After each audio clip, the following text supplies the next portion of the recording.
North Carolina Lieutenant Governor Dan Forest joins us by telephone. Mr. Lieutenant Governor, thank you. You know, we're hearing those dire warnings from local officials about the flooding. What do you expect over the next 24 hours and 48 hours in terms of the record levels of the flooding that your state could potentially face? Well, I think we expect just that. Certainly, we already have some record level floodwaters across our state in places that haven't seen flooding in a long time.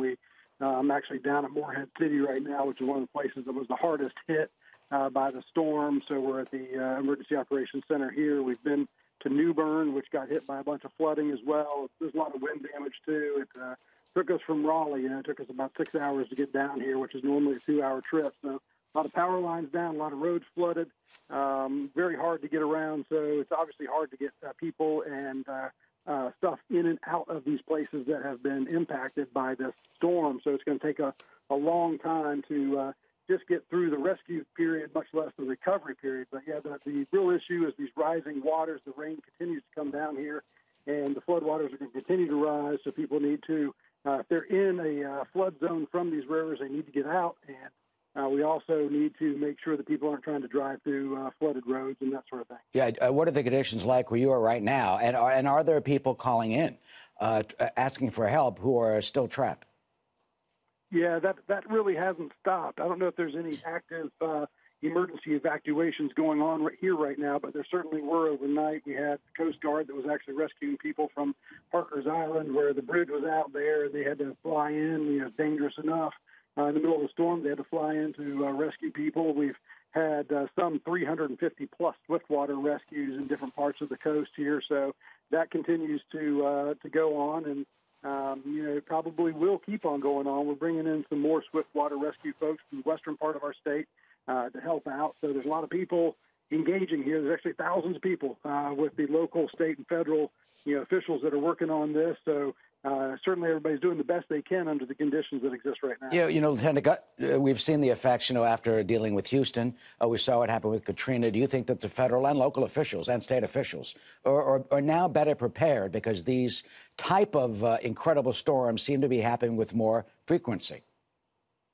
Yeah, I think they're better prepared. I think you learn a little bit from each one. Certainly modern technology helps a lot, where you learn more, but you also get tools that help you communicate in a better fashion year over year. Certainly when power goes out, technology doesn't help you a lot, so they're doubling everything down. You have the technology version, you have the analog version for these people that have to go in and do their job. But I think everybody's learning. I got a call from the president yesterday, and he assured us that they were going to do everything in their power to make sure that they were there providing the services. The team has been great. Our state EOC guys are great, and the locals are really doing a great job. So what was people need to be patient. What was the phone call like with the president, and were you reassured? Yeah, I mean, he really was asking questions. He said, how bad is it going to be, and is it as bad as you expected it to be? And I told him absolutely yes. That I think once the rain stops, then we can see a lot of this damage, that we'll see that it's probably worse in some places than we were even expecting. And it's going to be days yet before we know how bad the flooding is as these rivers continue to peak all the way into probably mid next week.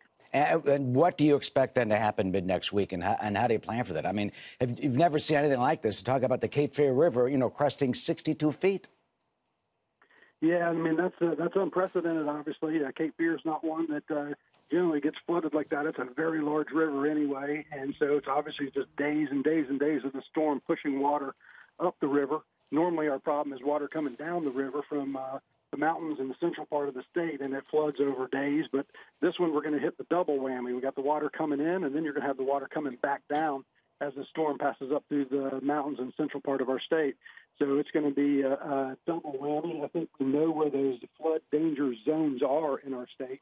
And so the Emergency Operations Center folks are planning for that. They're planning for the hot spots. They're getting the swiftwater rescue teams out. They're getting people evacuated where they can. And, everybody's just kind of doing their best under the circumstances that change really minute by minute. Well, Lieutenant Governor Dan Forest, we thank you for spending some time with us, and we thank those folks at the Emergency Center and, of course, all the first responders who are trying to deal with Florence as best we can. Good luck to you, sir, and, of course, to your state. Thank you.